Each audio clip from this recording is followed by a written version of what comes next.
大二那年，我一个粗野精壮的农民工绑进了城中村，在闷热的廉租屋里被逼生下了一个的孽种。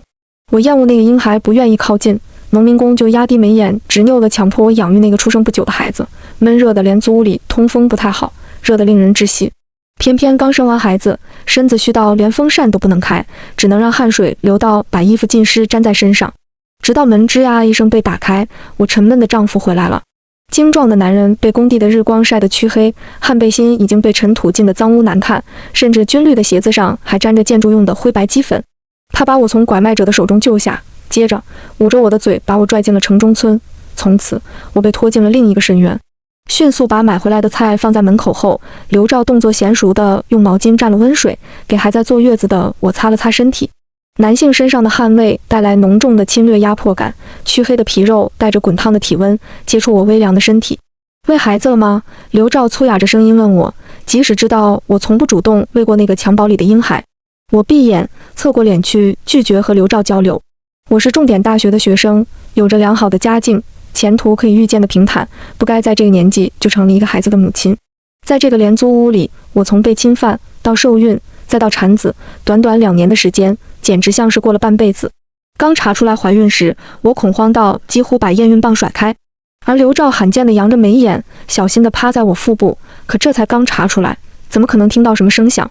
这个孩子我不要。刘照动作一僵，抬起头，语气不容置疑，不行，你有本事养他吗？我嘲讽。他抿唇没有说话。这个孩子一出生就要跟着你粗茶淡饭，生病了都不一定有钱治病，你要让他在这种环境下长大吗？我只是平静地说出了一个事实，我没能如愿流掉这个胎儿。刘照不允许我做出这样的事。为了防止我伤害肚子里的胎儿，他从床下拿出一捆粗糙麻绳，把我的手绑了许多圈，接着垂头在我脆弱的脖梗埋了一会。等我回来，我知道他是又去工地干活了。晚上回来的时候，刘照提着几本厚重的书，工程类的。我们的日子会越过越好的。温黄的床头灯边，他固执地向我保证。我不置一词，没有逃走的可能性。我恹恹地睡在里侧，面对着斑驳的墙面，苍白的潮湿的角落里生出一丛一丛青黑毛发般的苔藓。刘照开着蓝色塑料小台灯看书，用水笔圈圈画画，翻书的声音控制得很小。他困到极致了，才抱着我睡一会，凌晨还能继续起来看书，给我做了饭之后再去工地干活。这种情况硬是熬了大半年。春寒料峭，随着一声莺啼，我生下了和刘照的第一个孩子。刚生完孩子，我产后抑郁，整天不吃饭，那段时间刘照眼中的红血丝就没下去过。当然是会抑郁的，和亲人朋友分开，囚禁在这个出租屋里，被一个男人欺辱，产下不喜欢的婴儿。坐月子期间，刘照没有再用麻绳绑着我，毕竟我已经虚弱到连下床都显得无比困难，能跑到哪里去呢？好在我并没有什么危险的行为，也没有明显的自杀倾向，这让刘照松了一口气。他不敢让我带孩子，生怕孩子的啼哭刺激到我，让我做出什么事情。于是我只能对着窗户，一坐就是一天，安静的像是一潭死水。婴孩的啼哭声越来越大，我瞥了一眼，爬起来想要下床，可是腿软，差点跪了下去。扶着床沿支撑起身体，我走到刘照专门给小孩做的简陋的小床边，里面是才满月的婴孩。垂眸看了一会，我伸手放在婴孩的脖子上，小孩子的脖梗脆弱到轻轻一掐就会折断。半晌收回了手。我并没有掐死这个孩子，因为我听到了刘照的脚步声。刚给我买了药的男人拎着菜，甚至罕见的买了一条鱼，为了给我补身子。他一言不发地注视着我的动作。我瞥了他一眼，坐回了床上，像是没发生什么般。刘照也没有提这件事。刘照确实在学习上很有天赋，凭借夙兴夜寐的琢磨，他硬是把证书考了下来。而我，一个真正的苦读了10几年的大学生，却被关在廉租屋里给他生儿育女，多不公平！几个机遇下来，刘照得到了领导重视，专门批了一个工程让他做。他每日焦头烂额地跑项目，晚上还要回家带孩子。我是不可能帮他分担的，整日拿着拨浪鼓发呆，死气沉沉的，任由孩子饿到尖声哭叫。我的生活本不该是这样的。孩子3岁时，我的丈夫成了包工头，摸爬滚打了几年，他们的日子确实如他所说，越变越好。承包的项目完工后，他拿到了一笔钱，为了让我缓解一些抑郁情绪，考虑了许久后决定带我出去逛逛，买些衣服鞋子之类的讨我欢心。可没想到老天都不帮他。熙熙攘攘的大街上，我一眼就看到了不远处那2位沧桑的老人和他们身边的高个男人，那是我的家人们。他们似乎察觉到什么，朝我的方向看过来。我本能的想要呼唤，却骤然被宽厚的手掌捂着嘴逆着人流拽走。刘兆喘着粗气，像人贩子一样，壮硕的臂膀再次把我拖进那个关了我4年的出租屋里。我跪在床上，哭得简直像是要断气一般。这是产后抑郁以来第一次情绪有这样激烈的起伏。才3岁的刘源不知道我为什么哭，拽着我身上崭新的衣裙，焦急地叫着妈妈。可我憎恶地看着这个从我肚子里爬出来的孽种。你去死啊，去死好不好？刘兆，我求求你了，带着你儿子赶快去死！我像是疯了一样把那个孩子推倒，第一次把所有的不满都掀开给他看。刘兆一脸阴霾地压着眼皮，他这样的壮实身材，愠怒时迫人的侵略感显得很恐怖。可我像是不怕死一样，辱骂他，打他。其实我的力气对他而言不值一提，连伤人的指甲都被他抓着剪过，只能狠狠地咬在他的手臂上，让血流得到处都是。刘兆一言不发，在我发泄累了没一点力气之后，不顾我发红的眼眶，拿出麻绳把我绑在床上，接着出去了。嫂子也太没个轻重了，这下嘴太狠了。大排档上，几个狐朋狗友吞云吐雾的指责，虽然从来没见过，但他们都知道刘兆家里有个美娇娘，也知道他身上这些吓人的伤口也肯定都是我弄出来的。刘兆一句话也没说，沉闷木讷的只会一杯接一杯的喝酒。冷得发辣的风里，他仰脸蹲在路灯下，微茫的光线铺泻着他漫长的影子。他猛地抽了口烟，白烟进入体内，弥散在器官和肺叶之间，堵得胸腔炸裂生疼。他把烟头星星点点的温红碾灭，也不管指腹被烧灼出黑色的印子。即使拿了几笔不小的款项，刘兆抽的烟的牌子依然是一贯的吝啬廉价，反而在我和孩子的身上出手阔绰。随着越来越受重视，刘兆的应酬也不断增多，可除非必要的应酬之外，他都推掉了。他要回家陪着我。刘兆承诺过会让我过得舒坦，他在尽力做到。何必在一棵树上吊死？他身边的矮个子顿了一下。刘哥，不如离婚再找一个吧。闭嘴！刘兆脸色转寒。刘兆第一次像个不合格的丈夫一样，在外面逛了许久才回来。他放下外套，走到床边，我睡着了。酒精的操控下，刘兆把我弄醒。我喝醉了，满身酒气。我喝醉了，去给我倒杯水。即使是刚被弄醒，面对刘兆我也是表情冷漠，面对他的要求一动不动。我忘了，我把你绑着了。他闭上眼，把这些都推给自己的错误，低手解开麻绳。我手腕那块皮肤就没好过，他低头给我吹吹，又像是嫌不够一样，用残留着酒精的舌头舔舐。滚！有种就别回来！我恶心地抽回自己的手。我一句话简直像是触动了开关。刘兆扭曲着脸，显得更加凶神恶煞。我是对不起你，江武，可这么多年了，孩子都4、5岁了，你就不能给我个好脸色吗？啊，我是你丈夫，我这么努力的赚钱，不都是为了你吗？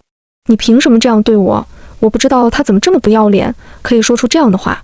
刘兆，我恨你一辈子。闭上眼缓了缓后，我平静地说。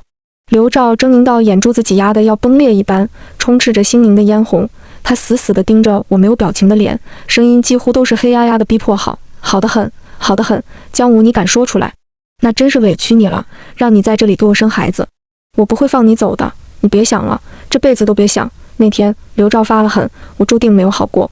我错了，我错了。直到酒醒过来，刘兆才恐慌地检查我的情况，伤得不严重，但他怎么喊我都没有一点反应。往日湿润的漆眸简直像是一潭雾气弥散的黑水。刘兆带我去看了心理医生，在医生的指导下，刘兆千挑万选换了个阳光好、带院子的房子。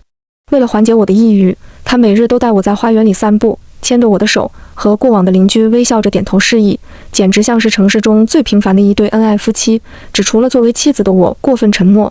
病情不见好转，知晓内情的医生和刘兆是旧交，他无奈地建议刘兆把我放走，否则情况极有可能恶化，甚至出现自杀倾向。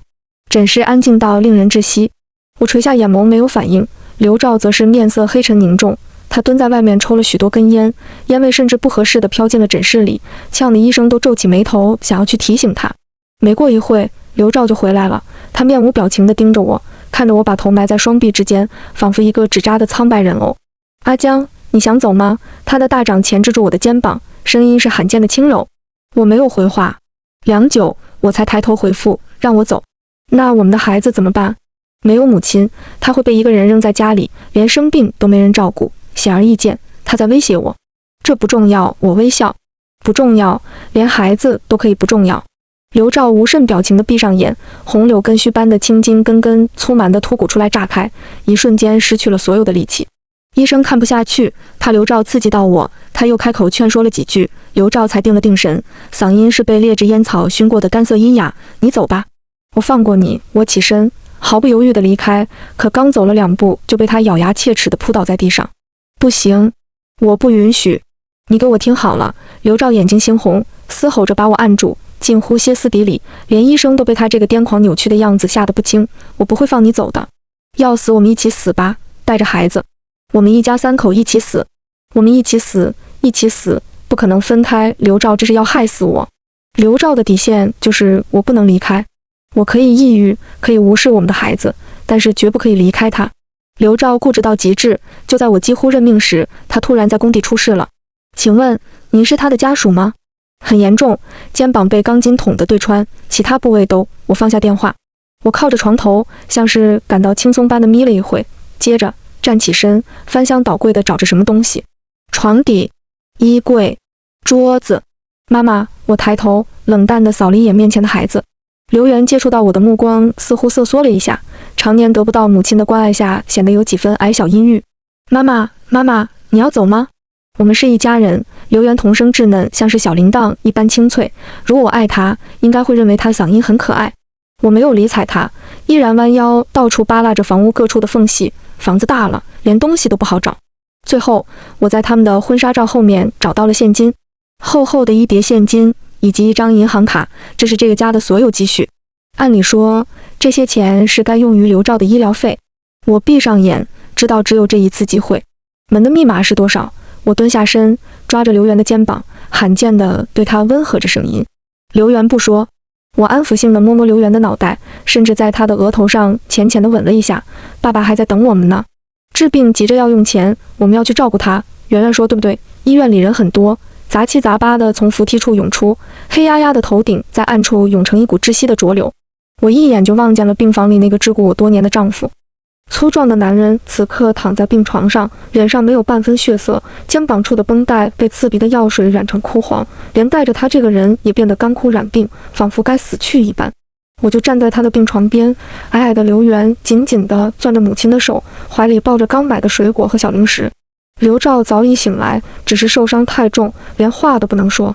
他先是欣喜地望着我，似乎以为我是来探望他的，可下一刻，他骤然意识到什么，脸色黑沉狰狞下去。他费力地瞪大双眼，似乎要恐吓我，胸膛剧烈起伏，像是要炸开一般暴怒。过量的怒火把肩膀处撕裂的伤口爆开，冒出的血液很快把枯黄的绷带染红。他看起来很生气，可现在他连床都下不来，还能用什么控制我呢？刘兆，我要走了。孩子留给你，我不需要。刘兆死死地瞪着我，目眦欲裂，喉间瞬间涌上一股毛茸茸的铁锈味，歇斯底里的情绪喷涌着，几乎要扑上去把我按住。而坐在一旁的刘源也骤然抬头望着我。我已经报警了，你该被警方逮捕了。我俯身在这个做了我7年丈夫的男人耳侧轻飘飘吐息，我从未如此主动地靠近他。钱我也带走了，1分都不给你。如果没有钱，你还怎么治疗呢？刘兆，你活该。我很轻易就找到了爸妈的住处，他们一直没搬家。父母在等我找到回家的路。我敲开门，先看到的是花白的头发。母亲原先浓密的乌发，现在成了一个小小的松散发髻，里面掺着衰败草丝般的银发，这不能说和女儿的走势无关。母亲看了我一眼，双眼像是定住了一般，发怔了许久，干瘦的手钳子般猛地掐住我的腕子，把我拽进门。他牵着我的手，几步走到卧室的黑白遗照前，点了几炷香，才像是被烟熏到了一般哭出来。遗照里的江父静静地望着哭成一团的我们，这是时隔10年才再次得到的团圆。你爸前几年就老年痴呆了，到最后病得那么厉害了，还整天念叨着你。去年我和你哥带他出门买点东西，他突然嚷嚷着看到你了，还指了一个方向，可我和你哥找过去没找到你。你爸回来在窗前坐了一下午，晚上他突然要找律师。律师来了，你爸把遗产都留给了你。母亲擦了擦眼泪，泪水却停不下来，索性不擦了，站起身看着那张遗照，提高嗓音，回来了，都回来了。江恩知道妹妹回来后，连请假都来不及，就赶回了家。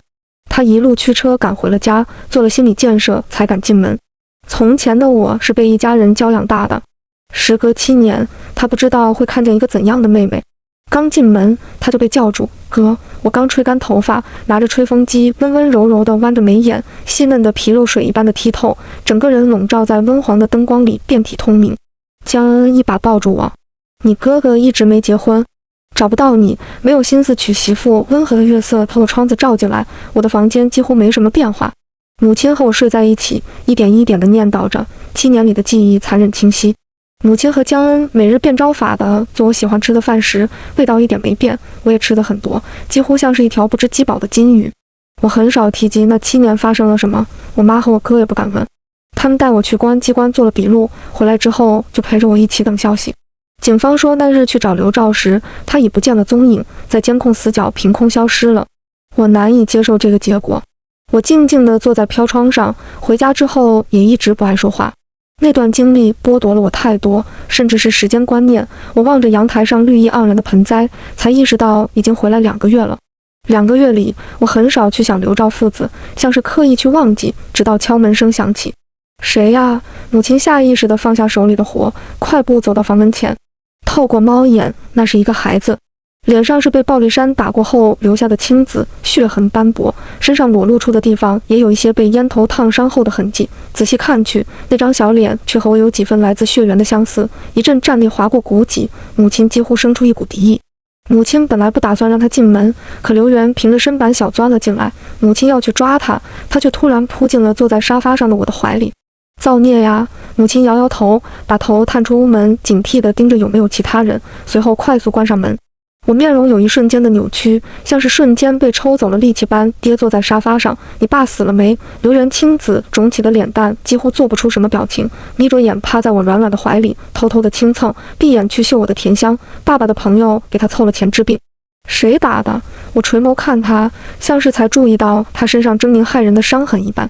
爸爸，我目光错愕。刘兆对刘元几乎像是对待命根子一样，怎么可能把他打成这样？他垂着头，看不清神色。爸爸说，如果你不回来，就打死我。刘元的到来是个信号。这个孩子毕竟是我怀胎10月生出来的，看着他被刘兆那个疯子家暴成这样，我到底是没把他扔出去。接下来的半个多月里，我草木皆兵，睡觉的时候都合不上眼。警察不时上门来慰问，同时也告诉我案件调查的进度。刘兆从医院里出来之后，就在监控死角凭空消失了，目前还在调查他的藏身之处。警察想要从刘元入手，可也是所获无几。我心里像是有把刀悬着一般，精神状态肉眼可见地差了下去，每日都在期盼警方传来好消息。这种情况一直持续到我被刘兆抓回去。如果不是被刘元骗出去，我不会这么快就被抓到。刘兆死死地把我抓在怀里，连骨骼缝隙都承受不住他的力道，像是要碎裂一般的生疼。我疼得面色发白，可刘兆不会再疼惜我了。当初他重伤，生死关头，我拿着钱离开了，可以说不愿给他一条活路。刘兆把我绑架回来后，强迫着给我灌了药，几乎连动弹的力气都没有，虚软的只能倚靠着他。终于回来了，男人喟叹出声，手臂肌肉鼓胀出根根分明的健硕金条，背部的肌肉群随着他的动作延伸律动。他把我锁在怀里，就坐在出租屋的客厅里等着什么。蹲在角落里的刘元则像是胆怯懦弱的下水沟老鼠般，一声不吭地盯着孱弱的我，蠕动着嘴唇，念念有词。他不敢上前，几乎像是一个黏腻在墙角的臭虫，只是蹲在角落里偷偷地将我看望。屋子里怪异的味道逐渐浓厚，油漆一般的刺鼻气味已经充斥了整个封闭的空间，到了难以忽视的地步。是煤气，煤气泄漏了。我终于反应过来，嘶哑着嗓子难以置信：你疯了！刘兆，你不想活了别带上我，这次无所谓的，换成刘兆。快关掉！我胃里一阵恶心，额头上虚汗涔涔地冒出。我不想死，我没能给父亲尽孝，不能再错过给母亲尽孝了。刘兆目光乌压压地俯视着我，黢黑的脸上横起一道疤痕，贯穿了整个面部，熊一样的身躯显得更加凶神恶煞。我还以为你什么都不怕呢。刘兆突兀地嘲笑，视线在我脸上徘徊许久，又亲昵地揉捏着我垂粉的耳珠安抚。阿江，别怕，别怕，有我在。我们一家3口，一个都不会少，一起死。刘兆几乎像是秋收时的农民般，脸上洋溢着幸福。他低头望着娇小的我，强调我们会一直在一起。疯了，刘兆是真的疯了。最后是邻居救了我们，我彻底怕了，摸不透刘兆这个疯子的心思。我只知道现在这个男人恨我。刘兆搬了家，在郊区找了一套出租屋，把我藏在里面，死死地隐匿住，不让任何人发现。这样的囚禁仿佛扼住我的喉管般近乎窒息。刘照穿着睡衣弯身坐在床边，喉腔隐隐发紧，这是烟瘾上来了。烟味侵略性地压进气管，弥散在滚烫的内脏和肺叶间。你为什么要打小袁？我的声音被暗无天日的囚禁摧残得几乎灰暗。刘照又抽了一口，接着随手把烟灭掉，扔在床下，带着尼古丁气息的烟灰也随之洒在褥子上一部分，烫出一个焦黑边缘的细洞。虎毒不食子，他又听见我说。刘照闷声哼笑，他俯身陡然气进，你在医院扔下他的时候怎么不说？出院之后我喝了几次酒，揍他了。没用的东西，刘照现在被警方追查，自然不能出去工作。好在之前有些积蓄，囤了些菜肉，在家里过活。他每次做的很多，逼着我吃下去。在我实在吃不下后，刘照才就着碗筷把剩下的饭菜一扫而光。张嘴，我实在没胃口，被他锁在怀里，摇着头说不想吃。刘照拧眉，视线落在我瘦削的锁骨上，执着的要喂给我。再次被推拒之后，视线沉下去，他骤然把碗盘一起摔在了地上。你为什么不吃？你少他妈恶心我！不好吃吗？我都是按照你喜欢的做的，为什么不吃？听到屋里的动静，刘元迅速跑了过来，看到我没有受伤之后，脸上的恐惧表情才消减下去一些。他一把扑上去，抓住刘照的手臂，扯着嗓子尖叫：爸，妈妈身体不好，你别吓她。慌乱间露出的小手臂上还残留着伤痕，这些之前被打出来的伤痕到现在还没有消减下去。刘照喉咙沙哑的像是混合着玻璃碴子，自虐般的嘲笑：你妈恶心我，也恶心你。你是我强迫她生出来的东西，你就算对她再好，她也不会爱你，懂吗？你挡在她面前逞什么英雄？刘照耷拉着眼，望着我抱着刘元，眼皮压低，骂道：操！吃！你妈不吃，你吃，把地上这一摊吃干净。老子做的饭不愁找不到人吃。刘元被大力甩开，踩在油污上，狠狠地摔在地板上，爬都爬不起来，还被刘照压着去吃那扔在地上的饭。是因为我这个孩子才会被这样对待。不许吃！我喉管像是被扼住了一般，带着哭腔，鼻尖微微发酸，是我的错。我抬眼望着刘照，老公，我好好吃饭。刘照面无表情，踹了刘元一脚，转身去给我盛饭。刘元趴在地上半天爬不起来，直到刘照进了厨房遮住了身影，他才艰难地爬到我身边，一向阴郁懦弱的面容只有在我面前时才显出这个年纪的乖巧。他骤然开口：你想走吗？我望着他。他又问：如果我帮你走了，你会再次把我扔掉吗？夜里刘元一直哭，半大的孩子因为刘照踹的那一脚，捂着肚子疼得脸色发白，像是起不来了一般蜷缩着。这是我们的计划，他假装被刘照那一脚踢坏了，让刘照带他去医院，趁机出去寻求帮助。小孩子的呜咽声稚嫩虚弱，即使我知道刘元是装的，也忍不住揪心。刘照最初是没有管他，搂着我合眼歇下，可小孩子的啜泣声在静谧夜间格外突出。我不安地推了推刘照，让他去看看孩子。刘照薄薄的唇抿成一条笔直的线，在我催促了几次之后，和我起身去次卧看刘元。小孩子把被子都踢开了，跪在床上几乎把自己折叠起来，不知道怎么减少疼痛，只有哭出声来寻求父母的安慰。按理说刘照此刻该很着急，然后带着小袁去医院，这样我们才有机会能逃出去。可刘照面上却并没什么动容的神色。我心下焦急，老公，快带小袁去医院啊！刘照抬眼看着我，似乎像是要从我面上看出什么一般。小袁都疼成这样了，你还在犹豫什么呀？老公，我的声音渐渐弱了下去，挽着男人臂膀的手都快要发颤。刘照垂眼望着我，目光平静寡冷，一把掐住我的腰肢，粗鲁地把我按在墙上。高大健壮的身躯带来的是心理上的压迫感。他俯身逼近，你是又想趁机跑掉是吗？我呼吸紊乱了一拍，刘元哭的声音更大了。隔音效果不好的出租屋里，小孩子尖利的声调几乎是震天响。外面邻居显然也听到了，邻居女人过来敲门嚷嚷：大晚上还睡不睡呀？吵什么吵？我趁机崩溃般的也哭出来。小袁都成这样了，你怎么不着急呀？你快带小袁去医院啊，晚点万一出了什么问题，我也不活了。刘照的视线依然定在我脸上，半晌他才终于开口：你在家里等着，我出去买药。他执拗地擦掉我的眼泪，把我搂进怀里，闷哑地安抚道：不会有事的，我们的计划失败了。刘照并没有带刘元去医院，他一个人出去到附近的街上药店买药。我已经绝望了，刘照疑心太重，恐怕是很难逃出去了。我摸了摸刘元的头安慰。就在我几乎死心的时候，敲门声突然再次响起，声音不大，透露着谨慎细致。透过猫眼，门外站的是刚才拍门的那个暴躁女邻居。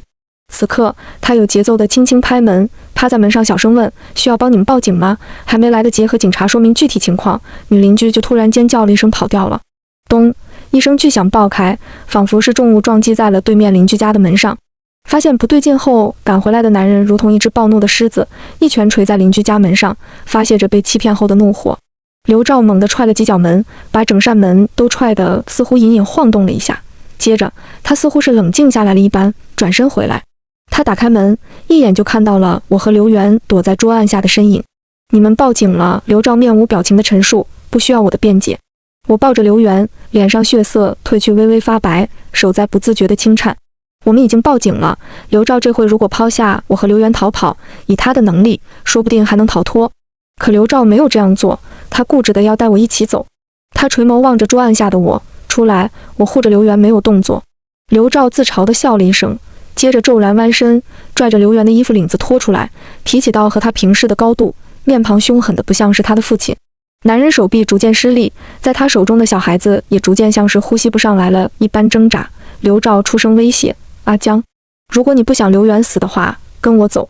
妈妈救我，嗨嗨，妈妈！刘源撕心裂肺的哭声伴随着剧烈的咳嗽，可见刘兆下手有多重。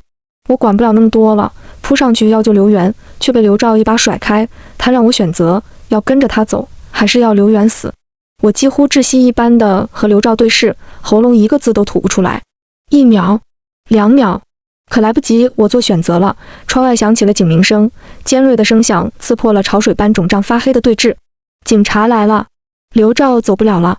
刘兆自然也听到了这声音。封闭的出租屋内，这个囚禁了我7年的农民工最终甩开了刘源，颓废地枯坐下去，像是有些疲惫般捏了捏高挺的鼻梁。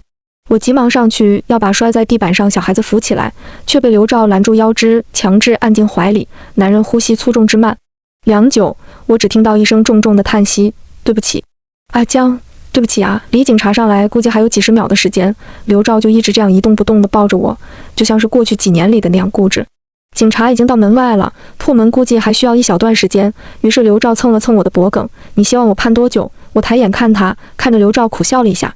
夜半时分，郊区只剩下警笛清晰的鸣声。女邻居给我们母子披了一张薄薄的毯子，我才认出她是之前煤气中毒的时候帮我们叫救护车的那户邻居。她当时就注意到刘源身上的伤痕，猜测我们可能是被家暴了。今天听到小孩子的哭声，忍不住过来问问。刘兆双手背靠在背后，这样粗壮的身躯，必须要几个警察合作才能按进警车里。他回头望了我一眼，就被执法人员警告。刘兆黑沉沉的眼一顺不顺地盯着我，似乎还想和我说什么，最终也还是一句话都没有。母亲和江恩也接到了警方的通知，赶过来要把我们接走。我的手按在刘源的肩膀上，午夜的冷风包裹周身，像是把空气刮出了个大口子一般，呼呼作响。按照法律流程，大概1年之后，这件案子才能最终判定。在这等待的1年里，我接受了心理治疗，已经逐渐恢复到往日的精神状况。可那几年的阴霾，连租屋里闷热不堪的记忆，依然会在午夜把我惊醒。额头上层层冒出的汗水，我嗓子干哑的醒来，恐惧到连话都说不出。我手脚发凉地坐起身，把床边半开的窗户合上。夜风冷冷刮过，依然没有平静下来。这种情况一直到判决结果出来，判决书上沉甸甸的惩罚被我一字一顿地读过。这是对刘兆的审判，也是法律对我的慰藉。这7年该彻底结束了。晚安。